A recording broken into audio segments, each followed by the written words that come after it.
함께 기도하고 시작하도록 하겠습니다. 사랑과 은혜가 풍성하신 우리 하나님 아버지 감사합니다. 우리가 무엇이간데 하나님께서 이 땅에 친히 육신의 몸으로 내려오셔서 그 모진 고난과 조롱과 멸시를 받으시고 십자가에서 모든 피를 흘려주셨습니까? 예수님의 그 보혈의 피로 말미암아 우리의 영혼이 구원함을 얻고 이 땅에서 하나님을 바라며 하루하루 살아갈 수 있음에 감사드립니다. 특별히 정읍지역에 귀한 교회를 허락하여 주셔서 이 지역에 아직 구원받지 못한 많은 사람들에게 이 말씀을 전할 수 있도록 인도해 주신 것도 감사합니다. 새로운 한 해 주님께서 주신 이 새해 시간을 하나님 앞에 더욱더 의미 있고 하나님의 뜻에 맞게 살아가고자 합니다. 안으로는 더욱더 서로 사랑하고 밖으로는 귀한 복음을 전하는 우리 정읍교회 식구들이 될 수 있도록 도와주시고 인도해 주시기를 바랍니다. 오늘 주일을 맞이해서 우리 믿음의 식구들 함께 모였습니다. 이 시간 모인 우리들에게 하나님의 말씀으로 교훈해 주시고 마땅히 무엇을 위해 살아야 할지 더욱더 알고 행할 수 있는 시간이 될 수 있도록 도와주시기 바랍니다. 여러 사정으로 함께하지 못한 식구들, 언제 어디에 있든지 무엇을 하든지 주님께서 늘 기억해 주시고 다음엔 더욱더 많은 분들이 함께할 수 있도록 인도해 주시기를 바랍니다. 오늘 말씀의 모든 시종을 전능하신 주님의 손길에 의지합니다. 예수님의 이름으로 기도드렸습니다. 아멘.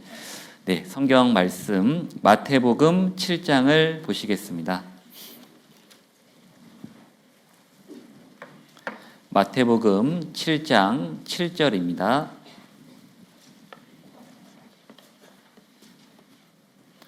마태복음 7장 7절로 8절입니다.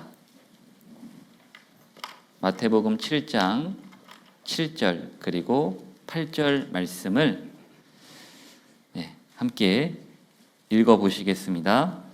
구하라 그러면 너희에게 주실 것이요 찾으라 그러면 찾을 것이요 문을 두드리라 그러면 너희에게 열릴 것이니 구하는 이마다 얻을 것이요 찾는 이가 찾을 것이요 두드리는 이에게 열릴 것이니라.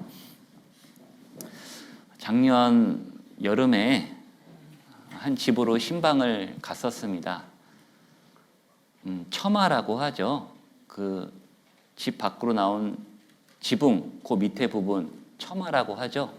그 처마에 제비가요 집을 짓고 새끼를 키우고 있었습니다. 처음에는 3마리가 있었대요. 근데 제가 봤더니 2마리밖에 안 보이거든요. 한 마리는요 물어봤더니 떨어져서 죽었다고 합니다. 그래서 제가 봤을 때는 2마리만 그 집 안에 있더라고요. 자, 그런데 그 제비집이요 제가 이렇게 서서 손을 뻗으면 닿을 수 있는 곳에 있었습니다. 왜 이곳에다 집을 지었을까라는 생각이 들었습니다. 분명히 제비가 아무리 뭘 몰라도 그 정도는 알 텐데 여기다 집을 지으면은 사람이 만질 수 있을 텐데 라는 생각을 했거든요. 근데 그럼에도 불구하고 집을 지었다는 것은 왠지 어떤 사람의 손길을 바라고 어쩌면 사람의 보호를 바라고 그렇게 집을 짓지 않았을까라는 생각도 잠깐 해보게 되었습니다. 자, 아무튼 그런 생각을 하고 그 밑에서 교제를 하고 있었는데요. 갑자기 어미 제비가 휙 날아 들어오더라고요. 그런데 그 어미 제비가 날아오기 전에 제비 새끼들이 막 소리를 지르더라고요. 그리고 입을 막 크게 벌리더라고요. 왜 저럴까 싶었는데 어미 제비가 들어오더라고요. 그리고 어미 제비가요 입에 있는 먹이를 새끼에게 주고 다시 날아가 버리더라고요. 또 교제하고 있는데 어느샌가 휙 날아 들어와서 또 먹이를 주고 가더라고요. 자, 그 모습을 보면서 이런 생각이 들었습니다. 어미 제비는 먹이를 분명 하나 물고 왔을 것 같거든요. 그리고 먹이를 새끼에게 주었겠죠. 근데 하나밖에 안 물고 왔기 때문에 제비 새끼 하나에게 먹이를 주었을 것 같아요. 그리고 다시 날아갔다가 들어와서 또 먹이를 줄 텐데요. 어미 제비가 아까 너 먹었으니까 이번엔 너 먹어야 돼 하고 그렇게 번갈아서 줄 수 있을까라는 생각을 했습니다. 근데 암만 생각해도 그게 아닌 것 같아요. 왜요? 새끼들이요, 내 먹을 차례가 되었으면은 가만히 있었을 것 같거든요. 근데 소리를 지르고 또 크게 입을 벌렸다는 것은 아마 어미가 아까도 쟤 줬는데 이번에도 쟤 줄까 봐 그렇게 소리를 지르고 입을 크게 벌리지 않았을까라는 생각이 들었습니다. 그러면서 이 제비가 살아가는 그 모습이 마치 우리 신앙생활과도 비슷한 면이 있지 않나라는 생각이 들었습니다. 여러분, 어미 제비는 이번에 너 먹었으니까 다음에 얘 먹어야 돼, 이런 지혜는 없겠죠. 그런데 하나님은요, 우리에게 좋은 것, 우리에게 필요한 것을 언제 어디서든지 무한으로 공급해 줄 수 있는 전지전능한 분이시라는 것입니다. 자, 그러면은 과연 나는 우리에게 신앙적으로 필요한 좋은 것과 필요한 것들이 있는데, 그런 것들을 제비는 입을 크게 벌리는 새끼에게 주었지만 하나님은 구하는 자들, 찾는 자들, 그리고 문을 두드리는 자들에게 준다는 이 말씀과 제비의 그 모습이 매칭이 되면서 나는 과연 무엇을 구하고 찾고 두드리는 삶을 살고 있을까라는 생각을 해보게 되었습니다. 그래서 오늘 이 말씀을 좀 상고해 보도록 하겠습니다. 자, 하나님은 구하는 자들, 찾는 자들, 그리고 문을 두드리는 자에게 좋은 것, 그리고 필요한 것을 주실 수 있는 분이십니다. 여러분, 하나님이 우리에게 주실 수 있는 가장 좋은 것, 가장 필요한 것이 무엇일까요? 사람이 하나님께 구하고 바라고 찾아야 될 가장 좋은 것, 가장 필요한 것이 무엇이라고 생각이 드십니까? 여러 가지가 있을 수 있겠지만 우리 사람에게 가장 좋은 것, 그리고 가장 필요한 것은 영혼의 구원입니다. 우리가 하나님께 바랄 수 있는, 구할 수 있는 최고의 선물은 구원입니다. 그렇지 않습니까? 하나님이 우리에게 주실 수 있는 것도 최고의 선물도 구원, 사람이 하나님께 받아야 될 최고의 선물도 역시 구원이라는 것입니다. 자, 구원보다 더 가치 있는 것, 구원보다 더 소중한 것이 있을까요? 자, 구원은 받았지만 평생을 어떤 병에 걸려서 병원에 누워 계시는 분들이 계십니다. 불치병이라고 하죠. 고칠 수가 없어요. 여러분, 만약에 그런 분들에게 내가 당신에게 지금 당장 병원을 나설 수 있는 그런 약을 준다라고 하면, 신약을 준다라고 하면은 당신이 갖고 있는 구원과 이 약과 바꿀래요? 라고 물어본다면, 만약에 그 병상에 누워있는 분들이 여러분이라면 여러분 어떻게 하시겠습니까? 순간은요, 솔깃할 수 있을 거예요. 왜요? 내가 평생을 누워 있어야 되는데 저 약을 먹으면 나을 수 있다? 순간 솔깃할 수 있을 거예요. 그런데 내 구원과 그 약의 가치를 비교해 보겠죠. 어떤 것이 더 중요할까요? 구원이 더 중요하죠. 내가 저 약을 먹고 나은다고 한들 구원을 못 받으면 안 되잖아요. 구원을 받는다는 보장이 없잖아요. 잠시 생각해 보고 아니라고, 난 내 구원을 갖고 있을 거라고 말할 것입니다. 자, 너무 형편이 어려운 분이 계십니다. 정말 하루하루 먹고 사는 것이 힘든 분이 있는데 그분에게 평생 써도 못 쓸 돈을 주면서, 평생 써도 못 쓸 돈은 얼마 정도 될까요? 자, 각자 다를 수 있겠죠? 여러분, 얼마면 만족할 수 있을까요? 한 1,000억? 한 5천억? 평생 써도 못 쓴대요. 한 1조 원 정도면 되지 않을까 싶은데요. 자, 여러분에게, 정말 형편이 어려운 여러분에게 1조 원을 주면서 내가 이 돈 줄 테니까 당신이 갖고 있는 구원과 바꾸시다 했을 때 바꿀 사람 있을까요? 순간 솔깃할 거예요. 순간적으로는요. 그래? 1조 원을 준다고? 순간 솔깃할 수는 있는데요. 내 구원과 1조 원의 가치를 비교해 볼 거예요. 내가 1조 원을 얻는다고 하더라도 구원 못 받으면요. 구원받는 보장이 없잖아요. 아니요. 저는 내 구원을 갖고 있을 거예요. 그럴 것이라는 것입니다. 어떤 성도는 하는 일마다 안 됩니다. 하는 일마다 망하는 재주가 있으세요. 자, 그런 분에게 대기업 회장 자리를 준다고 해봅시다. 내가 당신에게 대기업 회장 자리를 줄 테니까 구원과 좀 바꾸시다. 당신이 갖고 있는 구원과 바꾸시다 라고 했을 때 바꿀 사람이 있을까요? 순간 솔깃할 수는 있을 거예요. 그래, 대기업 회장 자리 한번 해볼까? 그렇지만 내 구원의 가치와 그것을 비교해 봤을 때 내 구원이 더 소중하다는 것을 금방 알게 될 것입니다. 안 바꿀 거예요. 만약 바꾸는 사람은 구원의 가치를 잘 모르는 사람일 것입니다. 여러분, 우리는 하나님께 받은 그 구원으로 끝이 없는 영원한 지옥에 들어가야 할 그 운명이 끝이 없는 영원한 천국으로 바뀌게 되었습니다. 우리가 인생 역전이란 표현을 하는데요. 인생 역전 정도가 아니죠. 영원히 역전된 겁니다. 영원히요.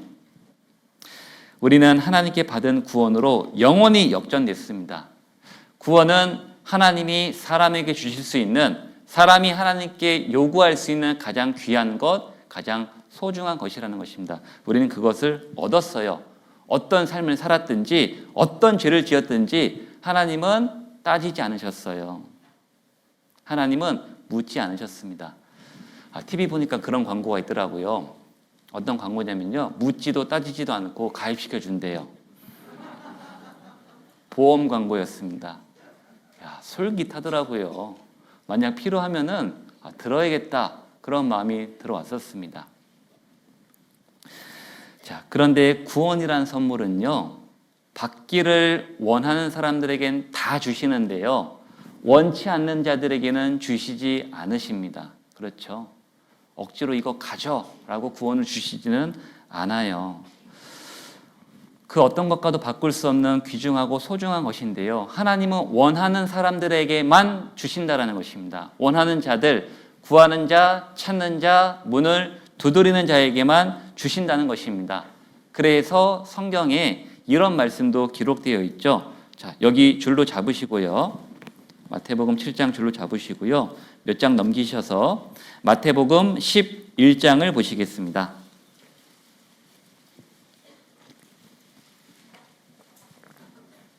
마태복음 11장 12절입니다.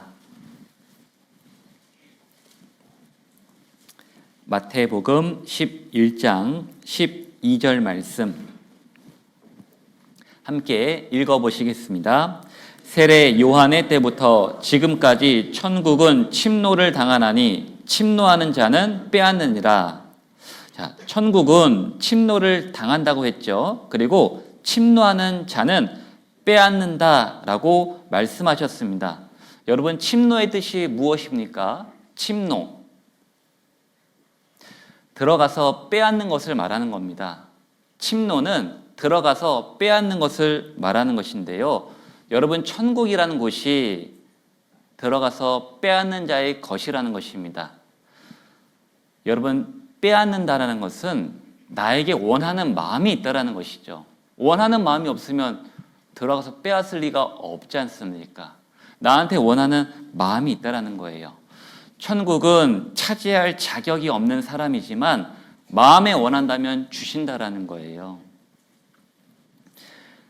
원하는 사람들, 구하는 자, 찾는 자, 문을 두드리는 자에게 주신다라는 것입니다.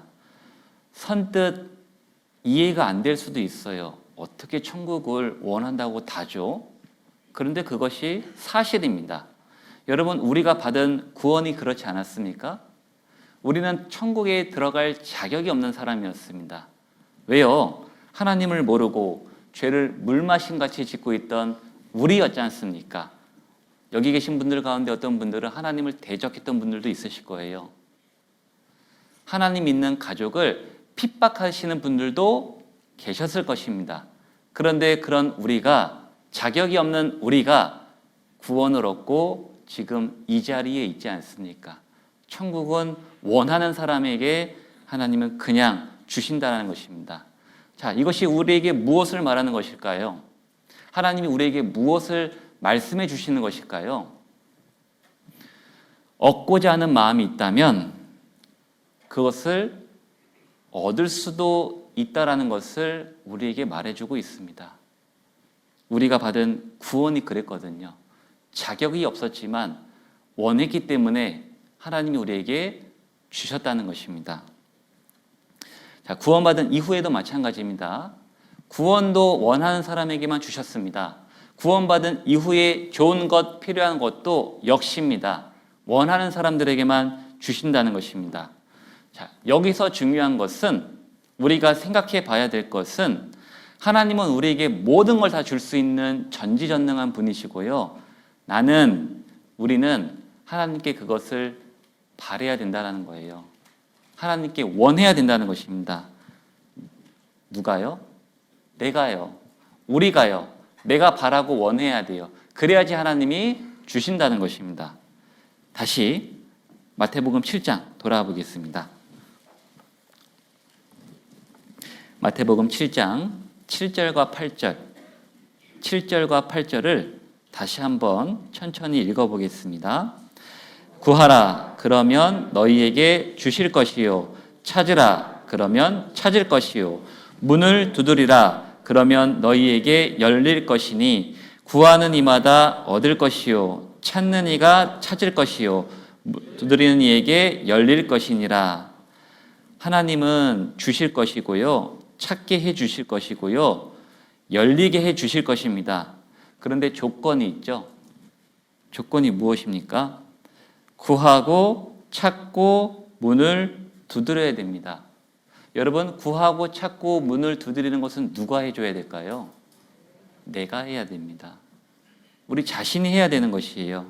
내 자신이 해야지 구하고 찾고 열리기 때문에 그렇습니다. 즉, 구하는 마음이 나에게 있어야 돼요. 찾는 마음이 내게 있어야 되죠. 문을 두드리는 마음이 옆에 있는 사람 말고 나한테 있어야 된다라는 것입니다. 그래서 마음이 중요한 겁니다. 그래서 내 마음이 정말 중요한 거예요. 그래서 이런 말씀도 있죠. 잠언 23장을 보시겠습니다. 잠언 23장 26절입니다.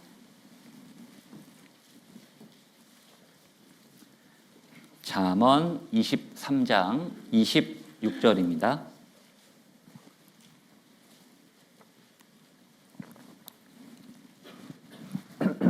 잠언 23장 26절 말씀 같이 한번 읽어보겠습니다.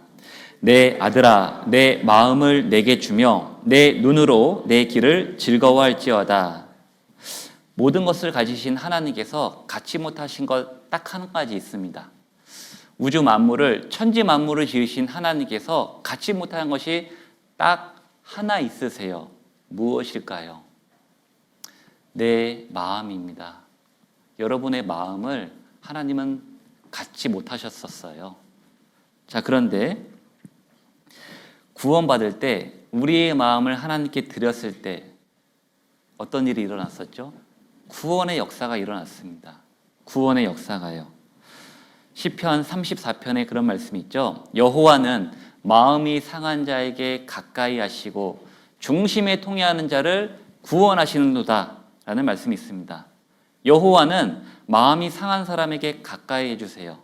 여러분, 성경 강연할 때 죄 말씀 듣고요, 끝나고 돌아가실 때 강사에게 좋은 말씀 많이 들었습니다, 좋은 말씀 감사합니다 라고 혹 인사하는 분들이 계십니다. 그분들 말씀 제대로 들은 걸까요? 제대로 들은 것이 아닌 것 같습니다. 왜요? 내가 죄인이고 내가 지옥 갈 사람이라는데 어떻게 그것이 좋은 말씀이 되고 어떻게 그런 말씀 해주셔서 감사합니다라고 말할 수 있을까요? 말씀 제대로 안 들은 것일 겁니다. 여러분, 내가 죄인이고 내가 하나님 앞에 영원한 지옥 갈 사람이라는데 어떻게 그것이 좋은 말씀이 될까요?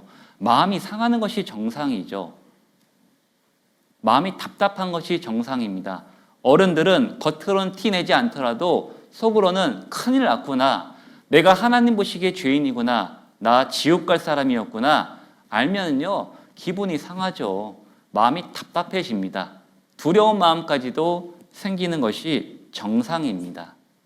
그랬을 때 우리가 하나님께 통회하지 않습니까? 하나님, 제가 말씀 들어보니까 하나님도 살아계시고 성경도 사실이고 내가 하나님 앞에서 죄인입니다. 누가? 내가요. 내가 하나님 앞에 죄인입니다. 그러면서 하나님, 그런데요 지옥은 가기 싫습니다. 천국 가고 싶어요. 저 지금까지 교회 한 번도 안 다녀봤고 말씀도 제대로 들어본 적은 없지만 지금이라도 천국 가고 싶습니다. 그런 마음이 우리에게 있지 않았습니까? 그게 바로 통회하는 마음이지 않습니까? 그런 마음이 있었기 때문에 지금 이 자리에 우리가 있는 것이지 않습니까? 내 마음을 하나님께 드렸어요. 하나님, 저 좀 살려주세요. 저 지옥 가기는 싫어요. 염치 없지만 천국 좀 보내주세요. 마음을 드렸을 때 하나님이 우리에게 구원의 선물을 허락해 주셨습니다. 마음을 드리지 않았다면요 구원받지 못했을 것입니다. 이 자리에도 없으셨을 거예요. 자, 구원받은 이후에도 마찬가지라는 것입니다. 내 마음을 하나님께 드려야 돼요. 그래야지 하나님이 나에게 좋은 것, 그리고 나에게 필요한 것을 주시기 때문에 그렇습니다. 여러분, 우리에게 좋은 것, 우리에게 필요한 것은요 내 생명과 연관될 수도 있어요. 그리고 나로 인해 다른 사람의 생명과도 연관이 될 수가 있습니다. 내가 바라지 않고 내가 구하지 않으면 나도 죽을 수 있고 나와 연관된 사람도 죽을 수 있는 것입니다. 생명이 왔다 갔다 할 수 있는 문제도 있는 것입니다. 그래서 하나님은요 내 마음을 요구하세요. 마음이 있다면 하나님이 방법을 주실 것이기 때문에 그렇습니다. 정말 내 마음이 원한다면 하나님이 모든 것을 주실까요? 모든 것을 주실 방법이 있을까요? 성경에 보면은요 그런 예가요 정말 너무 많습니다. 몇 가지를 좀 보겠습니다. 여호수아 2장을 한번 보시겠습니다. 여호수아 2장 1절입니다.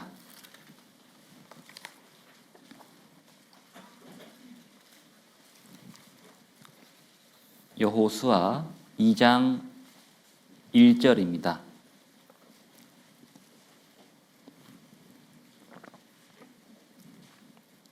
1절부터 제가 몇 구절을 좀 읽어보겠습니다. 여호수아 2장 1절입니다. 눈의 아들 여호수아가 시딤에서 두 사람을 정탐으로 가만히 보내며 그들에게 이르되 가서 그 땅과 여리고를 엿보라 하매 그들이 가서 라합이라 하는 기생의 집에 들어가 거기서 유숙하더니, 그 다음 8절입니다. 8절, 두 사람이 눕기 전에 라합이 지붕에 올라가서 그들에게 이르러 말하되 여호와께서 이 땅을 너희에게 주신 줄을 내가 아노라. 우리가 너희를 심히 두려워하고 이 땅 백성이 다 너희 앞에 간담이 녹나니 이는 너희가 애굽에서 나올 때에 여호와께서 너희 앞에서 홍해물을 마르게 하신 일과 너희가 요단 저편에 있는 아모리 사람의 두 왕 시혼과 옥에게 행한 일, 곧 그들을 전멸시킨 일을 우리가 들었습니다. 11절은 함께 읽어보겠습니다. 우리가 듣자 곧 마음이 녹았고 너희의 연고로 사람이 정신을 잃었나니 너희 하나님 여호와는 상천하지의 하나님이시니라. 자, 라합이라는 기생은요, 여리고성에 살고 있던 여인이었습니다. 자, 그 라합에게 이스라엘 백성이 홍해물을 가르고 지나왔다는 이야기를 들었습니다. 그리고 자신이 살고 있는 여리고성 건너편에 아모리 왕 시혼과 바산 왕 옥이 진멸됐다는 것을 들었어요. 듣고서 하나님에 대한 믿음이 생겼습니다. 대단한 여인입니다. 들었음에도 믿음이 생겼거든요. 로마서 10장 17절에 그런 말씀이 있죠. 믿음은 어디서 난다고 했었죠? 들음에서요. 역시 들었기 때문에 믿음을 가졌다는 것입니다. 그리고 이렇게 말을 하잖아요. 여기 1절 끝부분에 보시면 2장 11절 끝부분에 보시면 너희 하나님 여호와는 상천하지의 하나님이시니라 라고 말했습니다. 라합이 말했던 거예요. 정탐꾼들에게 너희 하나님 여호와는 상천하지의 하나님이라고. 여러분 이게 무슨 뜻일까요? 상천하지의 하나님? 너희가 믿고 있는 하나님이 진짜 하나님이구나 라고 말했습니다. 라합은 비록 들었지만 눈으로 본 적은 없어요. 그 기적을 본 적은 없지만 들었지만 확실한 믿음을 가졌습니다. 믿음을 가졌던 라합은요, 이제 하나님이 두려워졌어요. 왜요? 이스라엘 백성들이 홍해를 갈라지고 그 사이로 지나간 것을 믿었고 자신이 살고 있던 건너편의 두 왕들이 전멸돼 버렸어요. 그 다음은 누구 차례입니까? 자기들 차례였거든요. 우리도 곧 진멸되겠구나 그런 믿음이 있었어요.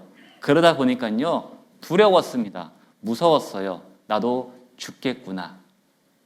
자, 라합은요 하나님을 믿는 믿음은 있었어요. 믿는 마음이 있었죠. 그런데 무엇이 없었나요? 살아날 방법은 없어요. 살아날 방법은 없었습니다. 여러분 라합이요 여리고성을 도망칠 수 있을까요? 이스라엘 사람들이 둘러싸고 있는데요. 혼자 항복하면 될까요? 항복하고 나가면 될까요? 항복하고 나가기 전에 여리고성 사람들한테 맞아 죽을 거예요. 배신자라고 하면서요. 이러지도 저러지도 못하는 겁니다. 방법이 없어요. 방법이 없던 그녀에게 하나님이 방법을 주시죠. 정탐꾼들을 통해서요. 정탐꾼들이 라합의 집에 들어옵니다. 그리고 그 정탐꾼들을 지붕에 숨겨주어서 살려줍니다. 그뿐만이 아니죠. 정탐꾼들이 무사히 도망갈 수 있게끔 도와줍니다. 그리고 살아날 방법을 얻어요. 달아 내리운 그 창문에 붉은 줄을 매달아서 그 집에 너 아비와 형제와 친지들 다 모아놓으라고 했습니다. 라합은 그 말 그대로 따랐어요. 그래서 이스라엘 사람들이 7일간 여리고성을 돌 때 전도했습니다. 전도했어요. 어떻게 전도했을까는 나와 있지 않습니다. 근데 안 봐도 비디오죠. 정말 가족들 정말 바지 끄댕이 붙잡고 오라고 했을 겁니다. 우선 와보라고요. 그래서 많은 가족들을 집으로 불러 모았어요. 그리고 거짓말처럼 여리고성이 무너졌을 때 라합의 집에 있는 사람들만 살게 되었습니다. 여러분, 믿음이 있던 라합, 그리고 살고자 했던 마음이 있던 그 라합에게 하나님이 방법을 주신 거예요. 살아날 수 있는 방법을요. 자, 하지만 라합에게 만약 마음이 없었다면 어떻게 됐을까요? 살아날 방법도 역시 못 얻었을 것입니다. 마음이 없었다면요, 정탐꾼들이 라합의 집으로 들어오질 않았을 거예요. 들어오지 않았으면 어떻게 됐을까요? 라합은 그냥 여리고성 무너졌을 때요, 똑같이 죽었다는 것입니다. 죽었을 거예요. 하지만 마음이 있었기 때문에 살아날 수 있었죠. 그리고 어떻게 됩니까? 라합은요, 예수님의 족보에 오르는 여인이 됩니다. 예수님의 족보에 올라가요.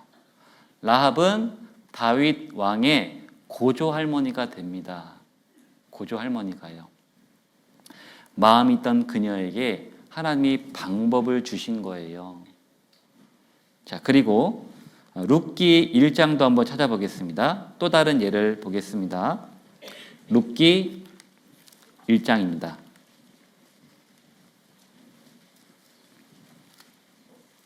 룻기 1장 1절입니다.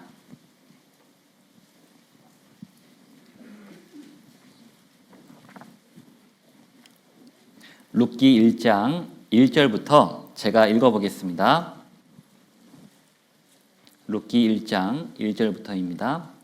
사사들의 치리하던 때에 그 땅에 흉년이 드니라.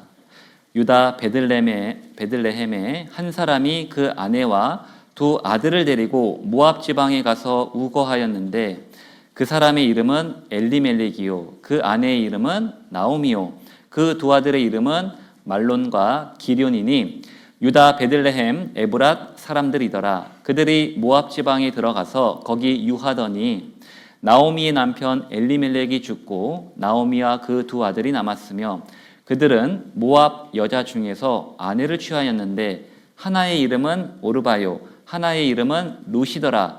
거기 거한 지 10년 즈음에 5절은 함께 읽어보겠습니다. 말론과 기럐 두 사람이 다 죽고 그 여인은 두 아들과 남편의 뒤에 남았더라. 자, 여기 보면 모압 여인, 모압 청년 여인 룻이요 유대인 청년 말론과 결혼을 합니다. 그리고 얼마 뒤에 집안에 난리가 나죠. 룻의 남편 말론이 죽습니다. 말론의 형제였던 기럐도 죽습니다. 시어머니 나오미와 두 며느리만 남았어요. 그래서 나오미가요 두 며느리에게 이렇게 말하죠. 너희 고향 땅으로 돌아가라 라고 합니다. 왜요? 자기는 유대 땅 베들레헴으로 갈 건데 자기 따라갔다간 얻을 거 하나도 없었거든요. 기대할 것이 없거든요. 그래서 돌아가라 라고 해요. 자, 그때 동서였던 오르바는 룻의 동서였던 오르바는 시어머니의 말을 따라 고향으로 돌아갑니다. 룻은 어떻게 됐죠? 끝까지 따라가죠. 시어머니가 막 만류해요. 오지 말라고 했는데도 끝까지 시어머니 나오미를 따라갑니다. 따라갔을 때 했던 그 말이 정말 유명한 말씀이잖아요. 룻기 1장 16절입니다. 룻기 1장 16절부터 제가 읽어보겠습니다. 룻이 가로되 나로 어머니를 떠나며 어머니를 따르지 말고 돌아가라 강권하지 마옵소서. 어머니께서 가시는 곳에 나도 가고 어머니께서 유숙하시는 곳에서 나도 유숙하겠나이다. 어머니의 백성이 나의 백성이 되고 어머니의 하나님이 나의 하나님이 되시리니 어머니께서 죽으시는 곳에서 나도 죽어 거기 장사될 것이라. 그 다음부터 함께 읽어보겠습니다. 만일 내가 죽는 일 외에 어머니와 떠나면 여호와께서 내게 벌을 내리시고 더 내리시기를 원하나이다. 유대인도 아니었던 이스라엘 사람도 아니었던 룻이요 이런 말을 합니다. 대단한 믿음 아닙니까? 이방 여인이었음에도 불구하고 시어머니 나오미와 함께 살았던 시간이 그리 길지 않았음에도 불구하고 이런 말을 하게 됩니다. 룻은요 믿음을 가졌던 것이죠. 여러분 확실한 믿음 아니면 이런 말 절대 할 수가 없습니다. 믿음을 가졌고 하나님에 대한 마음이 있었던 것이죠. 자, 하지만 마음이 있던 룻에게요 시어머니를 따라갈 마음은 있는데요 거기서 살아날 수 있는 방법은 사실은 없었어요. 여러분 룻이 시어머니를 따라 베들레헴으로 가게 되면 어떤 일이 있을까요? 사람 취급 받았겠습니까? 여러분 유대인들은요 이방인을요 좀 표현이 그렇지만 개돼지 취급했습니다. 함께 말을 섞는 것도 함께 있는 것조차 부정하다라고 생각을 했거든요. 만약에 룻이요 시어머니를 따라서 베들레헴으로 들어간다고 하더라도요 결혼할 확률은 극히 적었습니다.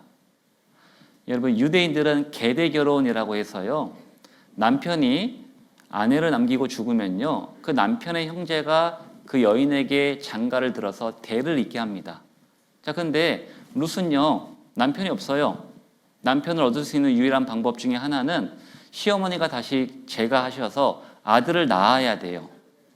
근데 그 아들을 낳으면 바로 결혼할 수가 없잖아요. 그 아들이 자라기를 기다려야 되잖아요. 언제 기다립니까? 언제요? 말도 안 되는 것이죠. 그리고 다른 사람과 결혼할 수 있냐는 거예요. 유대인들과. 말씀드린 대로 유대인들은 이방인들을 멀리했습니다. 가까이 하지 않았어요. 그러니까 사실 아무 희망이 없는 겁니다. 방법이 없는 거예요. 자, 그런데 방법이 없던 그녀에게 하나님은 기가 막힌 방법으로 답을 주시죠. 기가 막힌 방법을 주십니다. 마음이 있던 그녀에게 하나님은 기가 막힌 방법으로 그녀를 유대인 사회에서 살아남을 수 있게 만들어 주시죠. 룻기 2장입니다. 룻기 2장 3절입니다. 자, 3절과 4절을 함께 읽어보겠습니다. 룻이 가서 베는 자를 따라 밭에서 이삭을 줍는데 우연히 엘리멜렉의 친족 보아스에게 속한 밭에 이르렀더라. 마침 보아스가 베들레헴에서부터 와서 베는 자들에게 이르되 여호와께서 너희와 함께 하시기를 원하노라. 그들이 대답하되 여호와께서 당신에게 복 주시기를 원하나이다.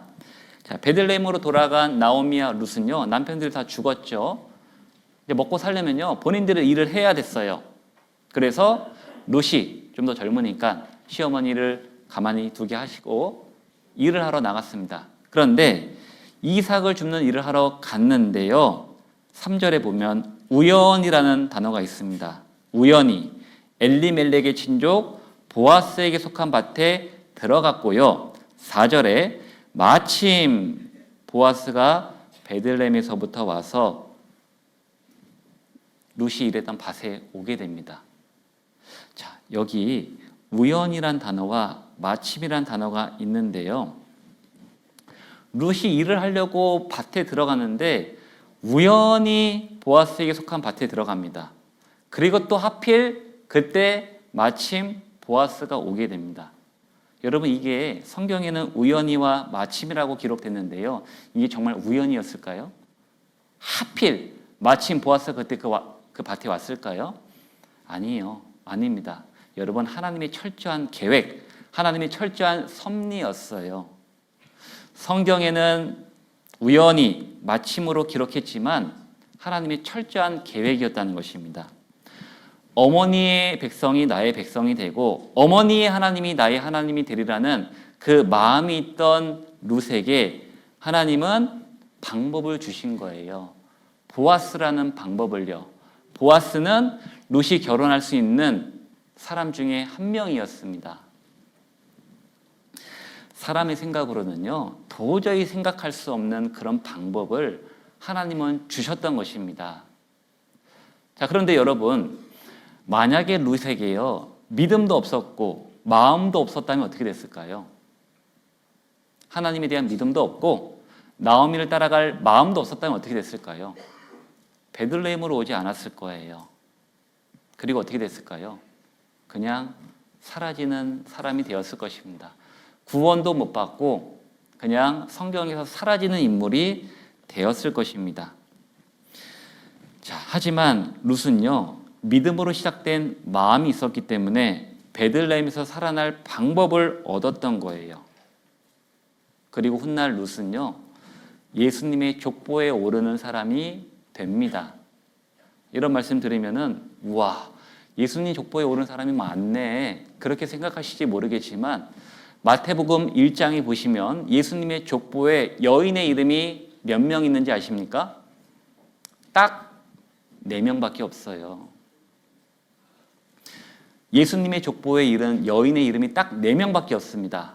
다말, 라합, 룻, 그리고 우리아의 아내라고 나오죠. 밧세바입니다. 4명 중에 한 명이 룻이 된 것입니다. 여러분, 룻이 결혼한 보아스가 누구의 아들인지 아십니까? 룻이 결혼한 보아스는요, 아까 말씀드렸던 라합의 아들입니다. 믿음의 여인에게 믿음의 며느리가 들어온 것이죠.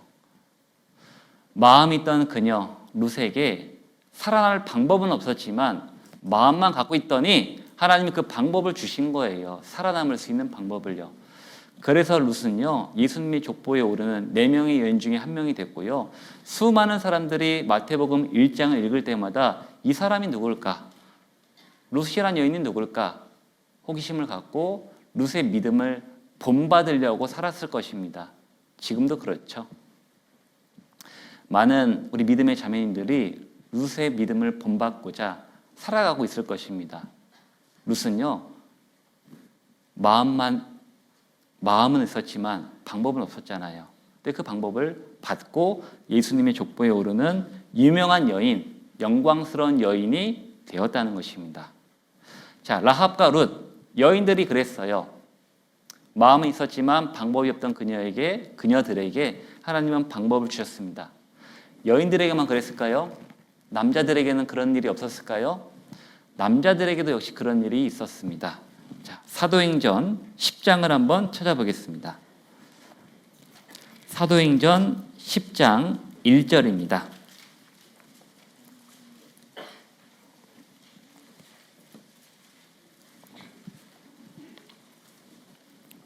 사도행전 10장 1절입니다.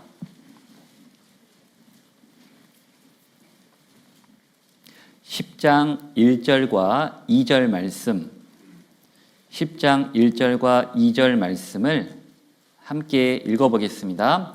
가이사랴에 고넬료라 하는 사람이 있으니 이달리아 데라 하는 군대의 백부장이라.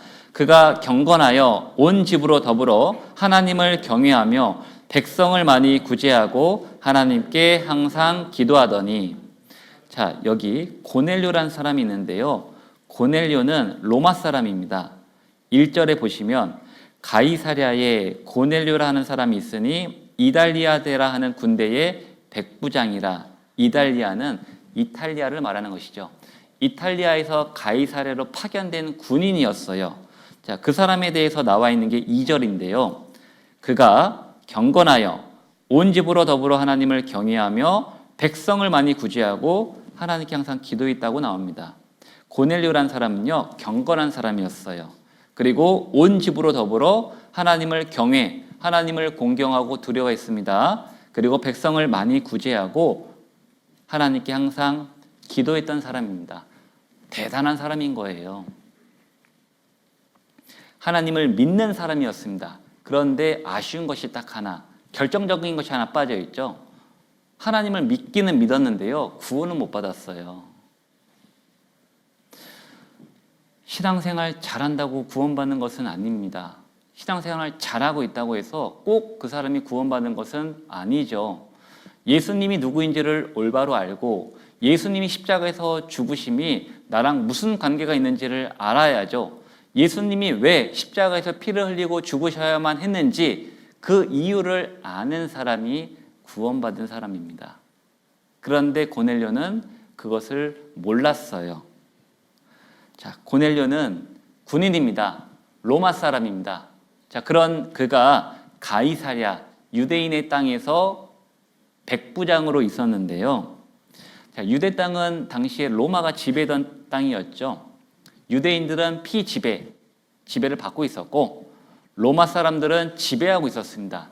그런 지배자 중에서도요, 고넬료는 백부장이었어요. 나름대로 권세 있는 자라는 것입니다. 자, 그런데 그 사람은 구원 못 받았어요. 그런 그 사람에게 누가 가서 구원받아야 된다고 말해줄 수 있을까요? 여러분, 피지배층이 입장에서 지배인들에게 당신 구원받아야 됩니다 라고 말하기가 어려웠을 거예요. 그리고 고넬료는 백부장이잖아요. 나름 권세 있는 사람이라는 것입니다. 그런 그에게 누가 가서 구원받으셔야 됩니다 라고 말할 수 있는 사람이 누가 있겠냐는 것이죠. 그리고 아까 10장 2절 말씀대로요, 고넬료는 율법으로 흠이 없는 사람이었어요. 굉장한 사람입니다.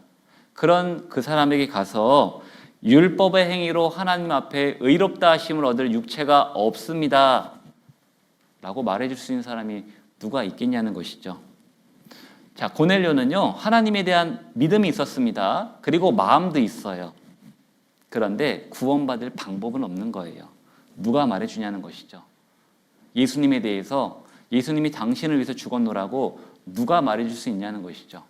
방법이 없던 그 사람에게 하나님은 역시 기가 막힌 방법으로 답을 주십니다.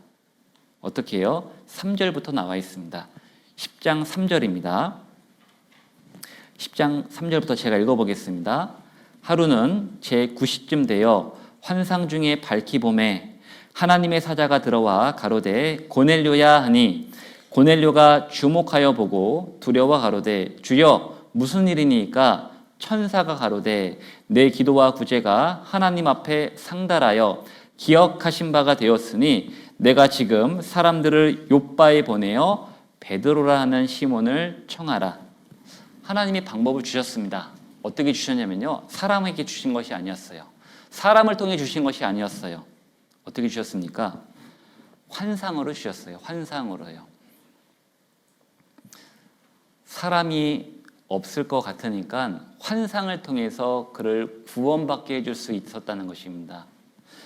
하나님이 정말 기가 막힌 방법이지 않습니까? 누가 그런 말 해줄 수 있을까? 사람은 없었는데요, 하나님은 환상으로 보여주셨다는 것입니다. 사람을 보내어서 욥바에 있는 베드로를 청하라, 그리고 그 사람의 말을 들으라 라고 했습니다. 고넬료는요, 그게 하나님이 뜻인 것을 믿었어요. 그리고 사람을 보냈죠. 욥바에 있는 베드로를 청했습니다. 그리고 그 사람의 말을 들었어요. 그리고 구원을 받았다라는 것입니다.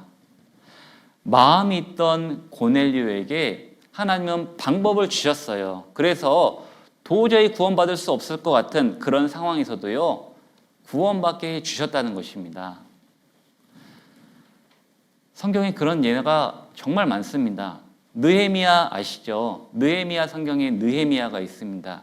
그 느헤미야는 자신의 고향 예루살렘 성전이 소화되었다, 파괴되었다라는 말을 듣고요, 마음에 낙심이 되었어요. 그래서 나라도 가서 그 성전을 재건해야겠다 마음은 있었는데요, 갈 방법이 없었어요. 그 성을 중건하지 말라고, 다시 세우지 말라고 막은 왕이 누군지 아세요? 느헤미야가 섬기고 있던 아닥사스다 왕이었습니다. 그 왕한테 가서 잠깐만요 왕이시여, 우리 고향이 파괴되었다는데 저 가서 좀 성전 좀 짓고 오면 안 될까요? 그 말하면 어떻게 될까요? 이거 되는 거예요, 이거. 아니, 다른 왕도 아니, 왕이 바뀐 것도 아니에요. 그 성 중건하지 말라고 했던 그 왕이 아닥사스다 왕인데, 그 왕에게 가서 저 그 성을 좀 중건하고 싶은데요, 말하면 어떻게 될까요? 대놓고 불순종하는 거잖아요. 대놓고 대드는 거잖아요. 죽는 겁니다. 죽는 거예요.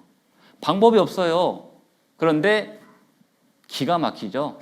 하나님은 다른 사람이 아니고요, 그 아닥사스다 왕을 통해서 성을 중건하라는 허락을 받게 돼요. 느헤미야가요. 느헤미야 읽어보시면 이해될 겁니다. 그러니까 하나님은요, 안 될 것 같은데 방법을 주신다라는 것입니다. 우리가 잘 알고 있는 다니엘도 그렇죠. 다니엘이 어떻게 했습니까? 왕의 진미와 그의 마시는 포도주로 자기를 더럽히지 않기를 원했어요. 마음은 있어요. 근데 방법이 없어요. 노예인데, 종인데요, 그런 거 거부할 그런 게 없어요.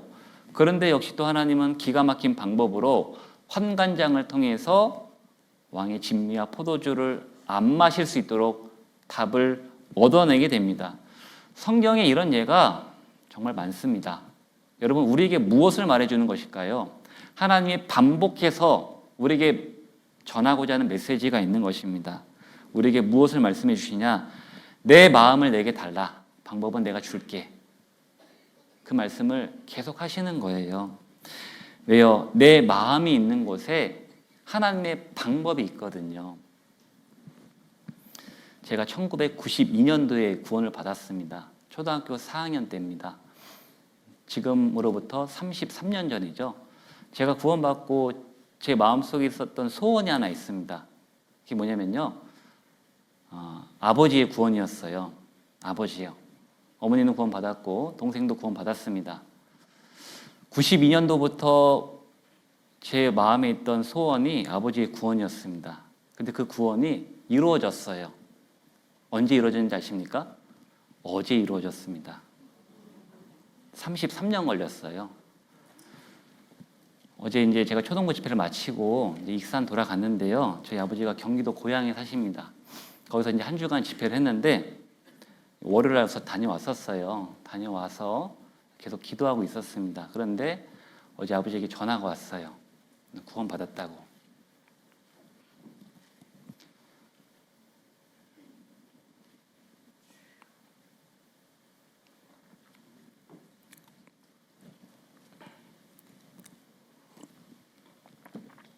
(33년) 걸렸습니다.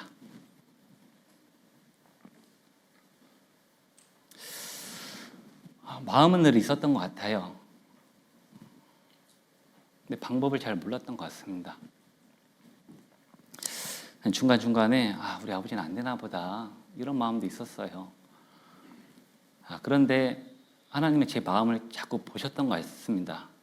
너 정말 마음이 있냐? 너 정말 아버지를 위한 마음이 있는지 그 시간을 보셨던 것 같습니다.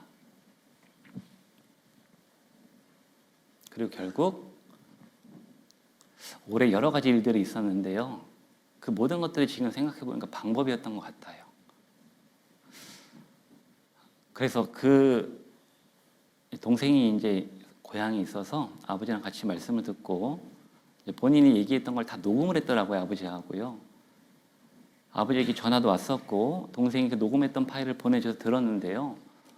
제 생각이 확실했습니다. 33년 만에 이루어졌어요. 마음을 포기하지 않고 있더니까 결국 방법을 주시고 답을 얻었던 것 같습니다. 하나님은 내 마음을 보셨던 것 같아요. 자, 우리가 신앙생활, 구원받고 신앙생활하는 가운데 필요한 마음들이 있습니다. 무엇일까요? 여러 가지가 있을 수 있는데요. 딱 두 가지만 마저 생각해 보려고 합니다. 하나님 우리에게 원하시는 마음 두 가지가 뭐냐면요. 신앙생활 하려는 그 자체의 마음이 있어야 됩니다. 그리고 또 하나는 전도인데요. 자, 먼저 신앙생활 하려는 그 자체에 내 마음이 있어야 됩니다. 여러분, 우리가 구원받고 신앙생활 하는 가운데 가장 힘들고 가장 어려운 것이 무엇일까요? 무엇이 나를 가장 제일 힘들게 할까요? 형제 자매들 간의 다툼일까요? 어떤 성격 차이일까요? 어떤 봉사하면서 부딪히는 그런 부분일까요? 여러분, 신앙생활 가운데 여러 가지 문제가 생길 수 있는데요. 사실 그 모든 것들은 신앙생활을 해야지만 생길 수 있는 것들입니다. 그렇지 않습니까? 신앙생활을 해야지 누구랑 부딪히고 다투고 그런 일이 있지요. 부딪히지 않으면요, 하지 않으면요, 아무 일도 없는 겁니다. 신앙생활 하지 않으면요, 내 믿음의 신앙만 퇴보하게 되는 것입니다. 신앙생활 하지 않으면, 교제에 참여하지 않으면 신앙 가운데 생길 수 있는 문제가 아예 없는 겁니다. 그래서 신앙생활을 하려는 그 자체에 먼저 마음이 있어야 됩니다. 그 자체에 내 마음이 필요해요. 구원받고 처음에는 그래도 하려고 노력합니다. 마음이 있죠. 하나님이 나를 구원해 주실 그 마음이 있습니다. 주변에서 도와줘요. 관심을 갖고요. 그러다 보면요, 주일날 나오게 되고요, 회별 모임 나오게 되고요, 구역 모임 나오게 되고요, 수요 말씀도 나오게 되고요, 나중에 봉사도 하게 됩니다. 자, 그런데 그러면서 점점 어떤 생각이 듭니까? 모임이 좀 많다. 모임이 좀 많네. 시간이 없네. 그리고 몸이 힘드네. 라고 생각을 하게 되면서 점점 모임이 나오지 않게 됩니다. 근데 정말 모임이 너무 많아서, 정말 시간이 없어서, 정말 힘들어서 모임에 안 나오는 것일까요? 아니요. 그렇지 않습니다. 마음이 없어서 안 나오는 것이죠. 왜 그런지 아십니까? 여러분, 우리가 내 마음과 잘 맞는 사람들은요, 자주 만납니다. 그렇지 않습니까? 왜요? 마음이 잘 맞으니까요. 그래서 취미 활동을 같이 하는 사람들이 있고 동호회 같은 것이 있지 않습니까? 동호회에서 번개를 합니다. 번개가 무엇이죠? 갑자기 만나자고 하는 거예요. 근데 번개 갑니까? 안 갑니까? 좋아하면 가요. 가요. 시간이 없지만, 바쁘지만 갑자기 만나도 즐거워요. 왜요? 내가 좋아하는 사람들이 있으니까요. 시간을 내서라도 가게 된다는 것입니다. 여러분, 그리스도의 마음을 공감해 주는 그런 모임이 어디일까요? 사회에, 세상에 그런 모임이 있을까요? 아니요. 그런 모임 없어요. 내 마음을 진짜 알아주는, 내 마음을 공감해 줄 수 있는 그런 모임은 교회밖에 없습니다. 교회예요. 여러분, 똑같이 교회 다닌다고 하더라도요, 구원받지 않은 사람은 내 마음을 공감해 주지 못하죠. 우리가 밖에서 교회 다니는 사람들을 많이 만납니다. 그들과 대화해보면 우리는 그런 마음이 들죠. 그런 생각이 들지 않습니까? 아, 이분 교회는 다니시지만 구원은 못 받았구나. 그때부터 마음의 공감이 안 돼요. 더 할 수 있는 이야기가 별로 없습니다. 우리의 마음을 공감해 줄 수 있는 모임이 다른 게 없습니다. 이 교회입니다. 이 교회의 수많은 모임들이 내 마음을 공감해 주거든요. 잠언 27장을 한번 보시겠습니다. 잠언 27장 19절입니다.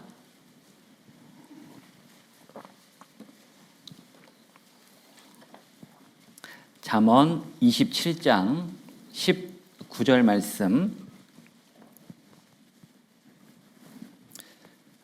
잠언 27장 19절 말씀 함께 읽어보겠습니다. 물에 비추이면 얼굴이 서로 같은 것 같이 사람의 마음도 서로 비치느니라. 사람의 마음이 통하는 사람은 마음이 보여요. 그리스도인들의 마음도 서로 비칩니다. 왜요? 공감이 돼서 비칩니다. 그것은 교제예요. 그것은 우리가 교회 가운데 모이는 모든 모임입니다. 그 모임 가운데 내 마음이 있어야 돼요. 그럼 하나님이 할 수 있는 방법을 주십니다. 어떤 분들은 그래요. 마음은 있는데 방법이 없대요. 나도 모임에 오고 싶고 나도 교제에 참여하고 싶은데 너무 바빠요. 너무 일이 많아요. 사정이 안 돼요. 그런 분들이 계십니다. 그런데 여러분, 신앙생활을 하려는 마음이 정말 있으면요, 하나님은 역시 기가 막힌 방법을 주실 겁니다. 어떤 분의 실제 간증입니다. 어떤 분이 회사에 입사를 했대요. 신입사원입니다. 신입사원은 퇴근의 순서가 어떻게 되는지 아시죠? 부장님, 차장님, 과장님, 대리님, 그 다음에 나예요. 신입사원은 꼴찌에 항상 먼저 갈 수가 없어요. 근데 신입사원으로 입사했는데 대집회 주간이 되었다고 합니다. 빨리 퇴근을 해야 되는데 눈치도 보이고 일도 많고, 그래서 그분이 어떻게 하셨냐? 새벽 일찍 출근을 했대요. 새벽같이 출근해서 자기가 해야 될 모든 일들을 완벽하게 다 맞춰놨대요. 그리고 뭐 했냐면요, 덜덜덜덜 떨고 있었대요. 왜 떨고 있었냐면요, 또 일 시킬까봐. 저거 하고 가라고. 이거 내일까지 해놔 하고 갈까봐 덜덜덜덜 떨고 있었대요. 근데 그 덜덜덜덜 떨고 있는 그 모습을 상급자가 지나가면서 봤답니다. 그러면서 물어봤겠죠. 저 신입사원 왜 저러냐고. 왜 저래? 뭐 하는 거야? 물어봤답니다. 그때 옆에 있는 다른 사람이 말을 해줬대요. 저 친구 뭐 교회에서 뭐 행사가 있다고 하는데 빨리 가야 된다고 하는데 혹시 뭔 일 터질까 봐 저러는 것 같다고. 그러더니 그 상급자가 그랬대요. 그냥 가게 두라고 했대요. 뭔진 모르겠는데 저렇게 원하는데 보내주라고. 그래서 대집회 때마다 맨날 그렇게 갔대요. 그러니까 마음이 있으면 하나님이 방법을 주신다니까요. 마음이 없으면요, 방법도 얻을 수 없는 것입니다. 우리 신앙생활에 우리 마음이 있어야 됩니다. 내가 참여하려고 하고 내가 오려고 하면요, 하나님은 방법을 주셔요. 내 마음 없으면요, 있는 방법도 안 주실 것입니다. 자, 첫 번째로 우리가 하려는 신앙생활에 마음이 있어야 됩니다. 그리고 두 번째는 우리 마음이 있어야 될 곳은 어디냐면요, 전도입니다. 전도하려는 것에 내 마음이 있어야 돼요. 그러면 역시 하나님이 방법을 주시기 때문에 그렇습니다.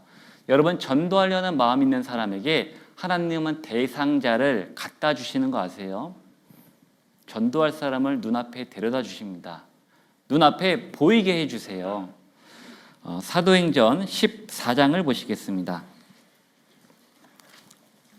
사도행전 14장 8절입니다.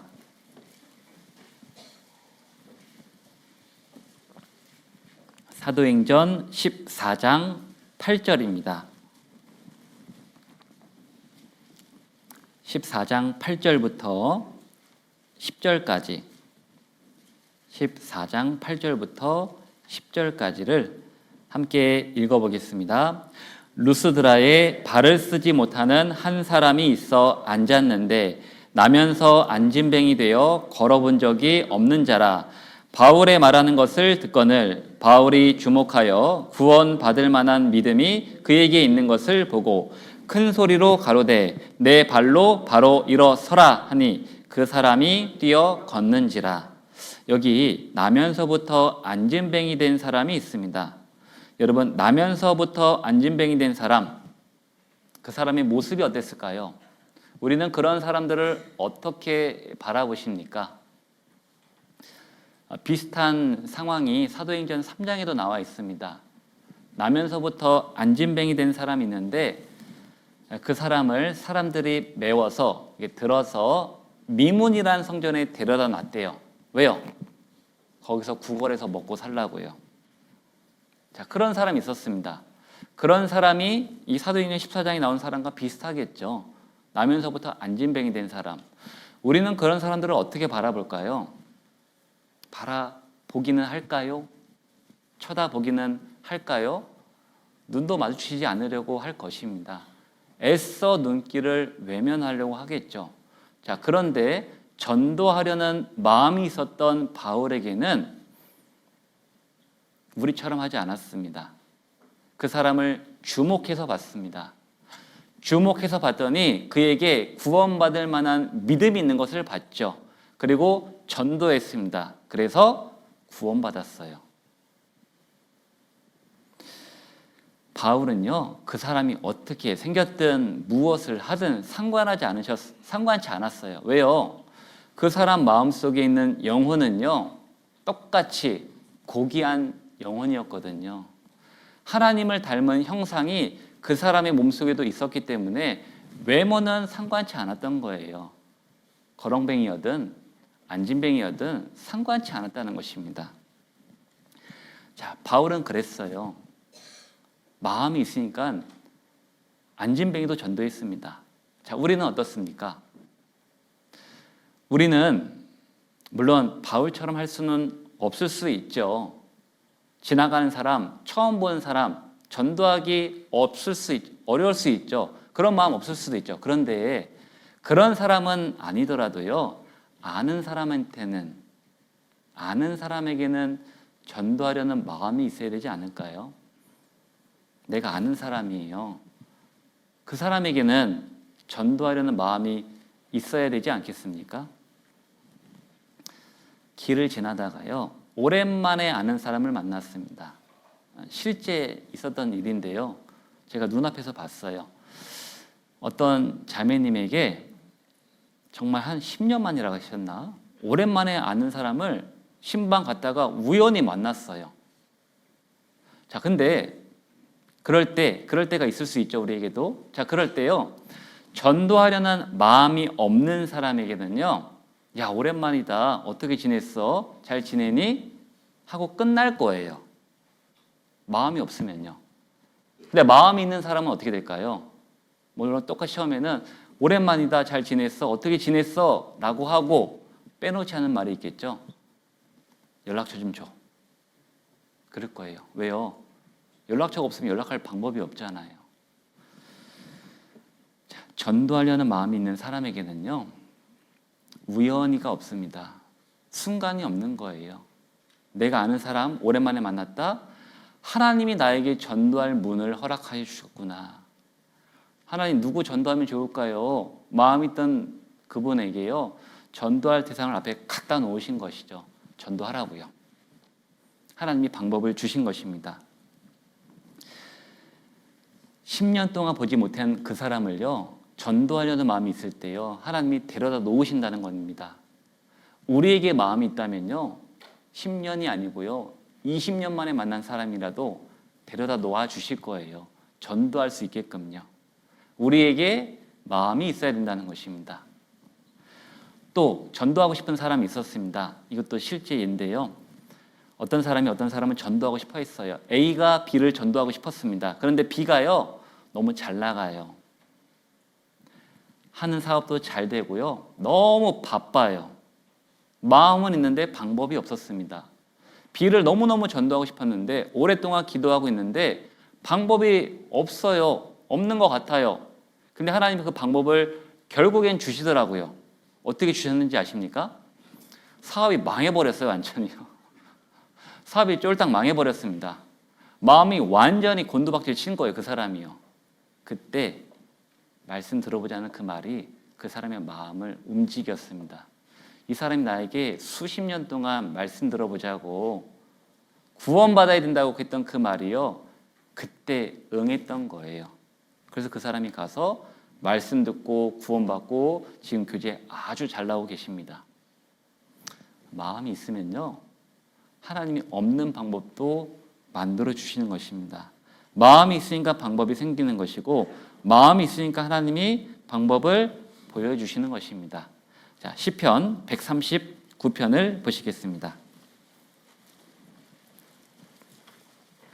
시편 139편 17절입니다.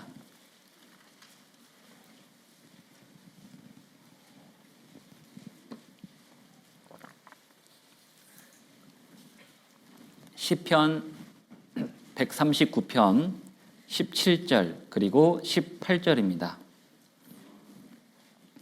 시편 139편 17절 18절 말씀을 함께 읽어보겠습니다. 하나님이여, 주의 생각이 내게 어찌 그리 보배로우신지요, 그 수가 어찌 그리 많은지요. 내가 세려고 할지라도 그 수가 모래보다 많도소이다. 내가 깰 때에도 오히려 주와 함께 있나이다. 우리 사람이 생각할 수 있는 수, 경우의 수는 몇 가지 또는 몇십 가지 정도입니다. 그렇죠? 그런데 하나님의 수는요, 하나님의 방법은요, 몇십 가지, 몇백 가지 정도가 아니고요, 모래보다 많다고 말씀하셨습니다. 모래 숫자보다 많다라는 거예요. 셀 수가 없다라는 것입니다. 하나님은 사람의 생각을 뛰어넘는, 사람의 상상을 뛰어넘는 방법을 갖고 계시거든요. 그런 거 본 적 있으세요? 영화 광고였나? 봤더니 그런 이렇게 광고를 하더라고요. 당신이 무엇을 생각하든, 당신이 무엇을 상상하든 그 이상을 볼 것이다 라고요. 우와, 그 말 들어봤더니 기대가 되더라고요. 내 생각을 뛰어넘는다고? 내 상상을 뛰어넘는다고? 무슨 영화길래 그럴까? 호기심이 생기더라고요. 관심이 가졌습니다. 자, 하나님의 방법이 그렇다라는 거예요. 내가 생각하는 그 수준이 아니에요. 우리가 생각하는, 우리가 상상하는 그 수준이 아니라는 것입니다. 그걸 뛰어넘는다는 거예요. 기가 막힌 방법으로 우리에게 방법을 주신다라는 것입니다. 하나님은 마음만 먼저 달라는 거예요. 마음만요. 방법은 내가 얼마든지 줄 테니까 마음만 먼저 달라고 하는 것입니다. 우리가 구원받고 하는 신앙생활도 그렇고 우리가 전도하는 것도요, 마음만 먼저 달라고 하시는 겁니다. 하나님은 내 마음을 보셔요. 내게 마음이 있는지 없는지, 진짜 있는지 없는지를요. 간증도 하고 기도도 하는데 진짜 마음이 있는지 없는지를 보신다니까요. 마음이 진실한지 그냥 하는 말인지 보신다라는 것입니다. 마음이 있다면 방법을 주려고 하시거든요.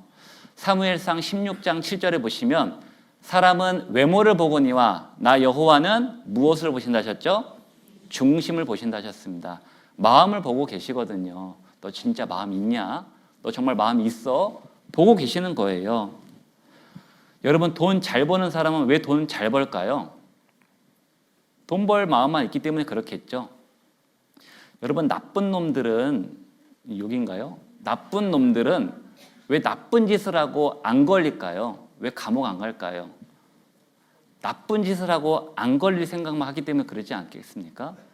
나쁜 짓 하고 어떻게 하면 안 걸리고 어떻게 하면 감옥 안 들어갈까? 마음이 거기에 온통 있으니까 그렇겠죠. 여러분, 세상에서 잘 되는 방법은요, 내게 마음도 있어야 되고 내가 그 방법도 찾아야 돼요. 그렇지 않습니까? 세상에서는 그래요. 나한테 마음도 있어야 되고 그 방법도 내가 찾아야 돼요. 그런데 신앙은 그렇지 않다는 것입니다. 마음이 내게 있으면요, 하나님이 방법을 주셔요. 여러분, 요셉이, 창세기에 나오는 그 요셉이 언제 총리 되려는 마음이 있었을까요? 그런 마음은 없었어요. 그런데 신앙을 지키고 하나님을 원망하지 않았어요. 마음이 있다 보니까요, 하나님 생각지도 않는 너 그냥 총리해. 방법을 주셨던 것입니다. 마음이 없으면요, 내 인생 왜 이래? 하면서 형들이 어쩜 그럴 수 있어? 인생 포기했으면요, 방법도 없는 것입니다. 감옥에서 나올 수 없는 거예요. 근데 포기하지 않았어요. 마음 있던 그에게 하나님이 총리라는 방법으로 감옥에서 나오게 하셨다는 것입니다. 신앙에는요, 마음만 있으면 하나님이 방법을 주십니다. 자, 어떻게 방법을 주실까요? 말씀을 읽는 가운데 방법을 주십니다. 말씀을 듣는 가운데 또 방법을 주십니다. 기도하는 가운데 방법을 주시고요. 간증을 듣는 가운데 방법을 주시고요. 여러분, 그런 거 경험해 적 있으세요? 간증을 하면서 내가 방법을 알게 돼요. 내가 내 어려움에 대해서 간증하고 있으면서 그 간증 가운데 답을 얻을 때가 있습니다. 이렇게 하면 되지 않을까? 그거는 하나님이 주신 방법 같아요. 내가 간증하고 있을 때조차 하나님은 방법을 주실 수 있는 분이라는 것입니다. 찬양을 듣는 가운데서도 방법을 얻을 수도 있고요. 전도인과 상담을 하면서 방법을 얻을 수도 있다라는 것입니다. 중요한 것은 나한테 마음만 있으면 돼요. 우리는 신앙생활과 전도에 마음이 있어야 됩니다. 하나님 방법을 주시려고 스탠바이 하고 계셔요. 언제든지 주려고요. 자, 마지막으로 예레미야 33장을 찾아보겠습니다. 예레미야 33장 3절입니다.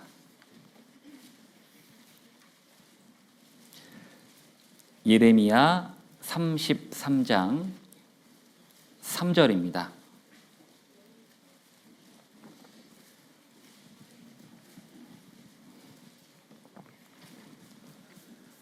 예레미야 33장 3절 말씀 함께 읽어보겠습니다. 너는 내게 부르짖으라. 내가 내게 응답하겠고 내가 알지 못하는 크고 비밀한 일을 내게 보이리라. 마음으로 하나님께 부르짖으면요, 하나님의 비밀, 방법을 얻을 수 있다라는 것입니다.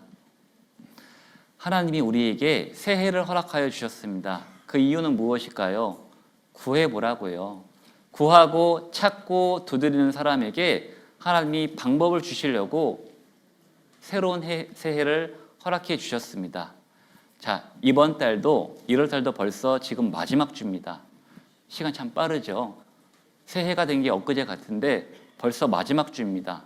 이번 주 지나면 이번 주 토요일이 2월 1일인가요? 그렇죠? 자, 하나님이 우리에게 새해를 주신 것은요, 다시 한번 구해보고 찾아보고 문을 두드릴 수 있는 시간을 주신 것입니다. 내가 혹시 작년까지 구해보다가 찾아보다가 두드려보다가 마음을 접은 분이 있다면 다시 마음을 가져보십시오. 마음을 가져보시면요, 하나님이 방법을 주실 것입니다. 저는 그것을 어제 경험했습니다.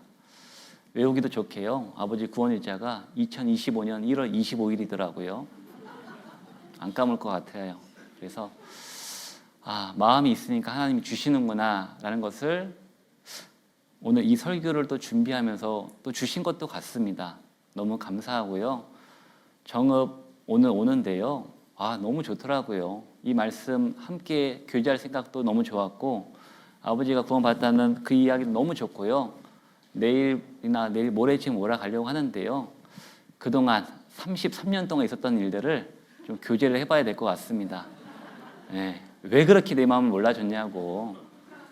하나님 물론 방법을 안 주셨으니까 그때는 그랬는데요. 아무튼 33년 동안 있었던 일들을 교제할 수 있는 풍성한 시간이 될 것 같습니다. 기도하고 마치겠습니다. 하나님 감사합니다. 오늘 마음이 있는 곳에 방법이 있다라는 주제로 함께 하나님의 말씀 상고해 보았습니다. 성경의 많은 믿음의 선진들도 마음이 있을 때 하나님이 그 방법을 허락하여 주셨습니다.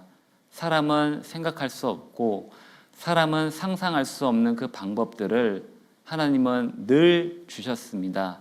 그 믿음의 선진들을 통해서도 또 우리에게 알려주시고자 하는 것이 우리에게 마음이 있다면 하나님은 방법을 분명 주신다는 것입니다. 그것이 혹 시간이 걸릴 수도 있지만 우리에게 그 마음을 늘 잊지 않도록 가질 수 있게 도와주시기 바랍니다. 이 정읍지역에 정읍교회를 허락하여 주셨습니다. 이 지역에 있는 아직 구원받지 못한 많은 사람들, 또 머리 숙여 기도하고 있는 우리 형제 자매님들의 가족들, 친지들, 가까운 지인들에게 이 말씀을 전할 수 있도록 교회를 허락하여 주셨습니다. 마음을 갖고 있다면 하나님이 분명 그 방법을 주실 것입니다. 더욱더 이 말씀을 통해서 우리가 마음을 갖는, 마음을 가질 수 있는 우리 모든 성도들이 될 수 있도록 도와주시기를 바랍니다. 이후에 있는 모든 시간도 온전히 주 성령님께 의지하고 부탁을 드립니다. 예수님의 이름으로 기도드렸습니다. 아멘.